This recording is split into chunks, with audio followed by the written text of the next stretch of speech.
তোমরা যারা 2024-এ WBCE এর পরীক্ষা দিয়েছো তাদের সকলেরই জেনে গেছো আশা করি যে একটা ফ্লো চার্ট এবছর প্রথমবারের জন্য দেওয়া হয়েছে। তো সেখানে নতুন বেশ কিছু নিয়ম সংযোজন করা হয়েছে, অনেক কিছু নিয়ম পাল্টে দেওয়া হয়েছে, কিছু ভালো জিনিস করা হয়েছে, কিছু আবার খারাপ জিনিস করা হয়েছে। তো সেগুলো সবটা নিয়ে আলোচনা করব। এই গোটা ফ্লো চার্টটা কী বোঝাতে চেয়েছে পুরোটা আমরা একটা একটা করে ধরে ধরে বোঝাবো, ঠিক আছে? অনেক কিছু নিয়ম পাল্টেছে, ভালোভাবে শুনবে। একটু ডিটেলে ভিডিওটা হবে, একটু হয়তো লেন্দি হতে পারে, যতটা দ্রুত করা সম্ভব আমি করার চেষ্টা করব। চলো আমরা সবচেয়ে প্রথমে শুরু করি এই জায়গা থেকে যে আমরা যে রেজিস্ট্রেশন করছি কাউন্সিলিং প্রসেসের ফার্স্ট রাউন্ডের জন্য, সেই ফার্স্ট রাউন্ডে আমরা যে কোনোভাবে রেজিস্টার্ড হব না সেই সব ক্যান্ডিডেটরা যাব। তো সেটা যাওয়ার পর সেখানে আমি WBGE এর ক্যান্ডিডেট হতে পারি, JEE মেনেরও ক্যান্ডিডেট হতে পারি। মানে তুমি যখন কাউন্সিলিং করবে তুমি হয় WBGE র্যাঙ্ক দিয়ে করতে পারো, তুমি JEE মেনের র্যাঙ্ক দিয়েও করতে পারো, বা তুমি বোথ WBGE JEE মেনের র্যাঙ্ক দিয়েও করতে পারো। রেজিস্ট্রেশন কমপ্লিট হওয়ার পর তুমি চয়েস ফিলিং করবে, চয়েস লকিং করবে, এরপর তোমার রাউন্ড 1 এর অ্যালটমেন্ট রেজাল্ট বেরোবে। এরপর থেকে আসল কায়দাগুলো শুরু হচ্ছে। তোমার হয় কোনো একটা কলেজ অ্যালট হতে পারে, আবার কোনো একটা কলেজ অ্যালট নাও হতে পারে। যদি তুমি অ্যালট না হয়, তোমাকে এখানে নতুন একটা নাম দিয়েছি যে তোমাকে রাউন্ড 2-তে যেতে বলছে, তুমি রাউন্ড 2 এর জন্য পার্টিসিপেট করবে। রাউন্ড 1-এ তোমার কোনো প্রকার কোনো সিট যেহেতু পাওনি। যাদের অ্যালট হয়েছে তাদের জন্য কি কি জিনিস আছে একটু ভালো করে শুনবে। যদি তোমার অ্যালট হয়েছে তোমাকে 5,000 টাকা ফিস পেমেন্ট করতে হবে, সিট অ্যাকসেপ্টেন্স ফিস সকলের জন্য যাদের যাদের সিট অ্যালটমেন্ট হয়েছে। যদি তুমি এই 5,000 টাকাটা পেমেন্ট না করো তাহলে তুমি একদম পুরো এক্সিট হয়ে গেলে, অর্থাৎ তুমি ফার্দার আর কোনো প্রকার কোনো কাউন্সিলিংয়ের নেক্সট রাউন্ডে ভর্তি হতে যেতে পারবে না। এটা ক্লিয়ারলি একদম বলে দেওয়া আছে, আমি একটু পরে দেখাচ্ছি না। ইভেন তুমি মপ আপ রাউন্ডে পর্যন্ত যেতে পারবে না, এটা কিন্তু ভীষণ ভাইটাল পয়েন্ট।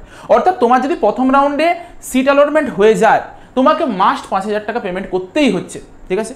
এরপর 5,000 টাকাটা পেমেন্ট করার পর তোমার কাছে কি কি অপশন থাকবে সেটা একটু দেখি। তুমি হচ্ছে যেই ইনস্টিটিউটে তোমার অ্যালটমেন্টটা হয়েছে সেই ইনস্টিটিউটে তুমি ভেরিফিকেশন করতে যাবে। তোমার যে যে ডকুমেন্টসগুলো বলা হয়েছিল, এতবার ভিডিও বানিয়েছি, সেই ডকুমেন্টসগুলো নিয়ে পরে ভেরিফিকেশন করতে যেতে হবে।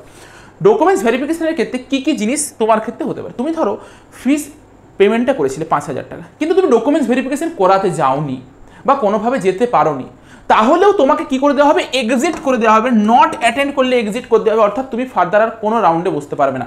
5,000 টাকার অবভিয়াসলি তুমি রিটার্ন পেয়ে যাবে, কিন্তু তুমি কোনো প্রকারে কোনো রাউন্ডে আর বসতে পারবে না। এটা ভাইটাল পয়েন্ট।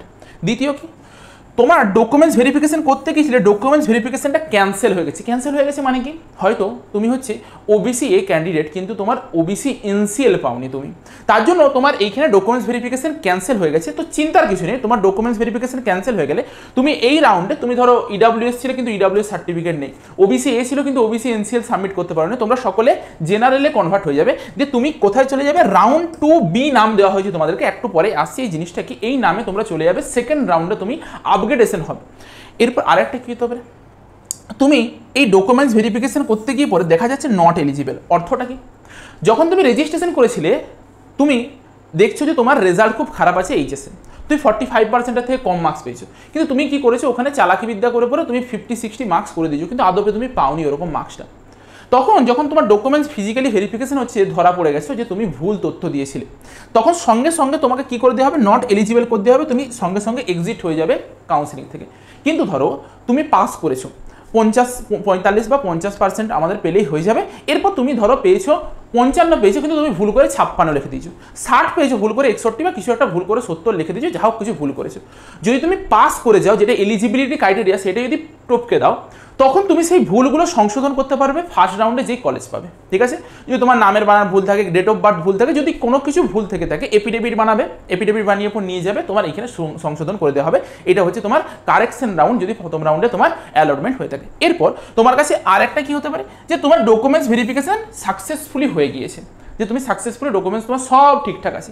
এরপরে তোমার কাছে দুটো অপশন আছে। একটা কি, যে তুমি যেই কলেজটা পেয়েছো সেই কলেজটা যদি তোমার ফার্স্ট চয়েসই হয়ে থাকে, একদম টপের চয়েস, 1 2 3 4 5 6 7 এরকম করে সাজিয়েছিল কলেজ, দেখা যাচ্ছে তোমার র্যাঙ্কে তুমি 1 নাম্বার চয়েসটাই পেয়েছো, তখন তোমার কাছে দ্বিতীয় কোনো রাস্তা নেই। তোমাকে ওই কলেজটাতে গিয়ে পরে PI রিপোর্টিং করে পরে তোমাকে হয় তুমি অ্যাডমিশন নিয়ে পরে কন্টিনিউ করবে কোর্স, নয়তো এক্সিট করে যাবে, অর্থাৎ ফার্দার আর কোনো রাউন্ডে তুমি বসতে পারবে না।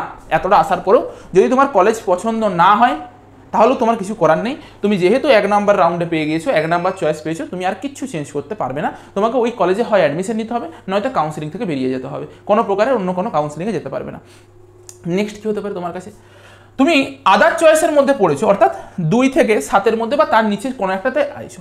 ধরো তুমি 5 নাম্বারে পেয়েছো, তার মানে তোমার কাছে অপশন আছে 4 থেকে 1-এর মধ্যে যে কোনো একটা চয়েস পাওয়ার। দুটো অপশন তোমার কাছে থাকবে, একটা ইয়েস আপগ্রেডেশন, একটা নো আপগ্রেডেশন। ইয়েস আপগ্রেডেশন মানে কি, তুমি চাইছো যে তুমি 4 থেকে 1-এর মধ্যে যে কোনো একটা কলেজে যেতে চাইছো, ইয়েস আপগ্রেডেশন করবে, দিয়ে তুমি রাউন্ড 2-তে চলে যাবে।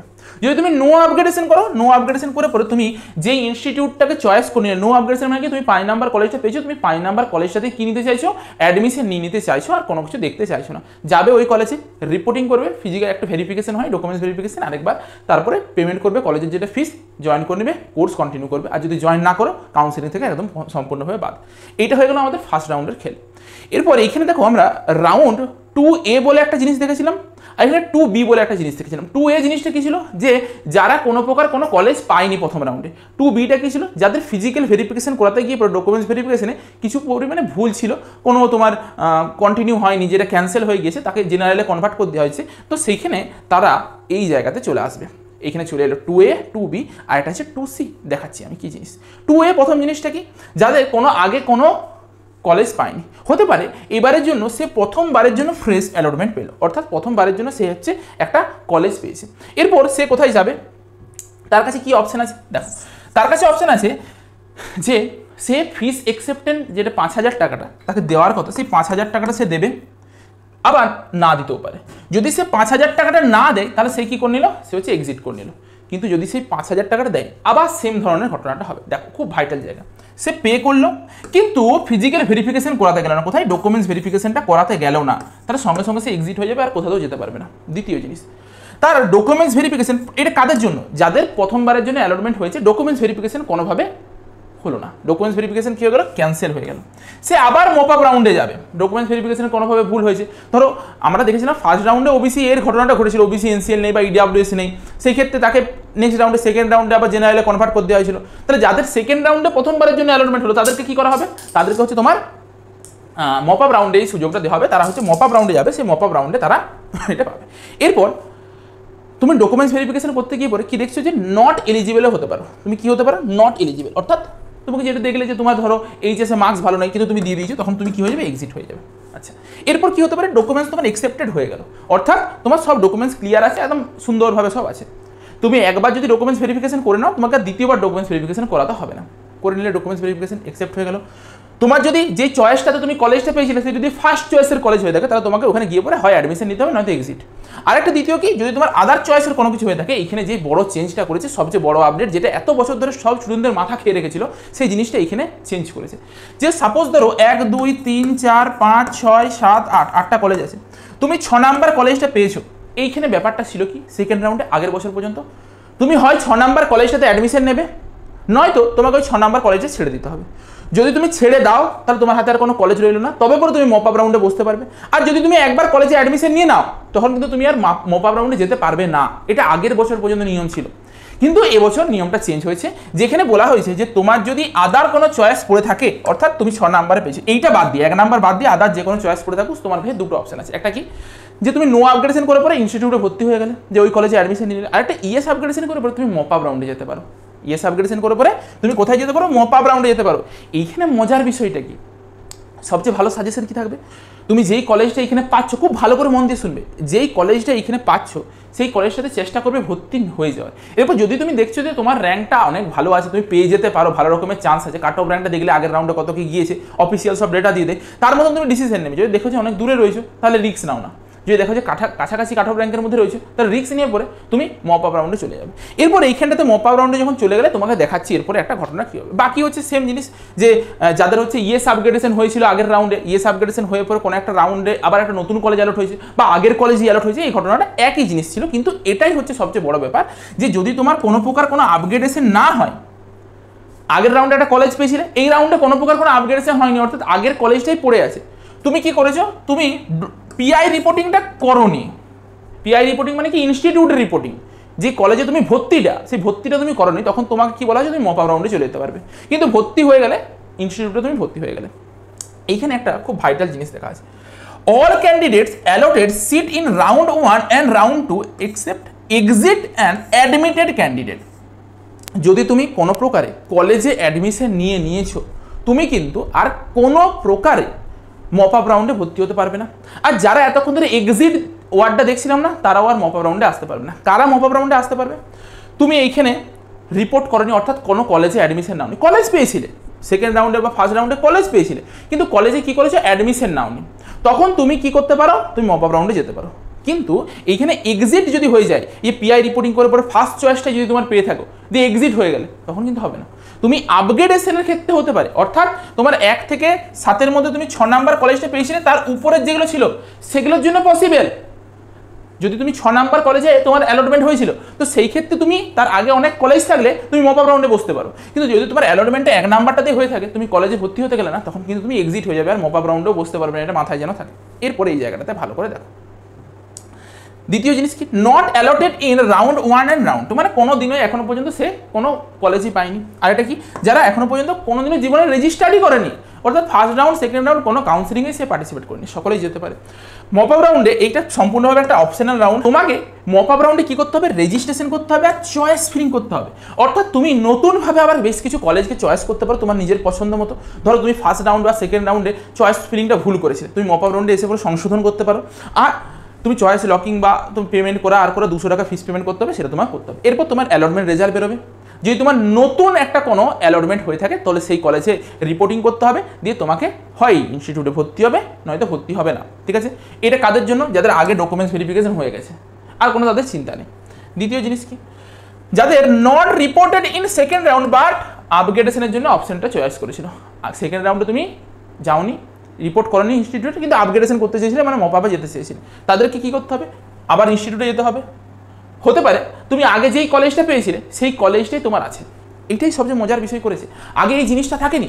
আগে ছিল যে যদি তুমি মপ আপে বসতে চাও, আগের যেই কলেজ সেই কলেজটাকে যদি তুমি ছেড়ে দাও, তাহলে ওটা চলেই গেল। কিন্তু এখন মপ আপে কী করেছে, তুমি যদি আগের কলেজটাকে ধরেও রাখতে পারবে, তারপরে মপ আপে আসতে পারবে। সবচেয়ে ভালো জিনিস এটাই করেছে, মানে ফার্স্ট রাউন্ড থেকে সেকেন্ড রাউন্ড জাম্পের যেমন সিস্টেমটা, তেমনি সেকেন্ড রাউন্ড থেকে মপ আপের জাম্পের সিস্টেমটাও সেম।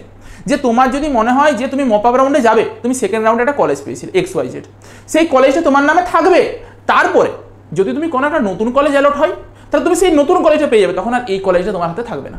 আর যদি নতুন কলেজে না অ্যালট হয়, তখন এই XYZ কলেজটা তোমার কাছে থাকবে। বোঝাতে পারলাম? তাহলে নট আপগ্রেডেড হতে পারে, তখন ওল্ড ইনস্টিটিউটে তোমাকে জয়েন করতে হবে। নতুন কলেজ পেতে পারো, নতুন ইনস্টিটিউটে জয়েন করতে পারো। আর কি হতে পারে, তুমি কোনো কলেজ মানে তোমার না করতেও পারো, তুমি অ্যাডমিশন না নিতেও পারো, তোমার অ্যালটমেন্ট হয়েছে কিন্তু অ্যাডমিশন নেবে না, এটাও হতে পারে।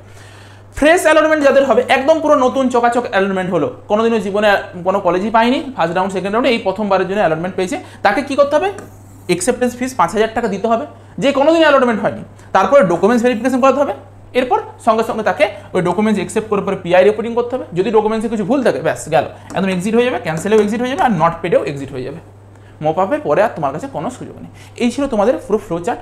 মপ আপের জায়গাটাতে এবছর অনেকটা সুবিধা করেছে, যেটা আগে থাকেনি। আগে একটা রিস্ক ছিল যে কলেজের হয় তুমি কলেজে তোমার হাতে থাকবে, নয়তো চলে যাবে, কিন্তু এখন কি আছে, এখন তুমি ওইটাকে নিয়ে পরে মপ আপে বসতে পারবে। ঠিক আছে, এটা একটা সুবিধা করেছে, ভালো জিনিস করেছে। আর যদি তুমি সিট অ্যাকসেপ্টেন্স ফিস না পেমেন্ট করো, তখন কিন্তু এক্সিট হয়ে যাবে। ফার্স্ট চয়েস যদি তোমার থাকে, তুমি যদি সেই কলেজে ভর্তি না হয়ে যাও, তুমি এক্সিট হয়ে যাবে। তাহলে এই জিনিসগুলো খারাপ জিনিস করেছে। তাহলে এই গোটা জিনিসটা ছিল তোমাদের পুরো ফ্লো চার্ট। কিছু নিয়ম চেঞ্জ করেছে, আশা করি বোঝাতে পারলাম। যদি ভিডিওটা ভালো লেগে থাকে, ভিডিওটা অবশ্যই লাইক করে দাও। আর দেখা হচ্ছে নতুন ভিডিওতে তোমাদের চয়েস ফিলিং নিয়ে, কেমনভাবে কলেজ সাজাবে না সাজাবে।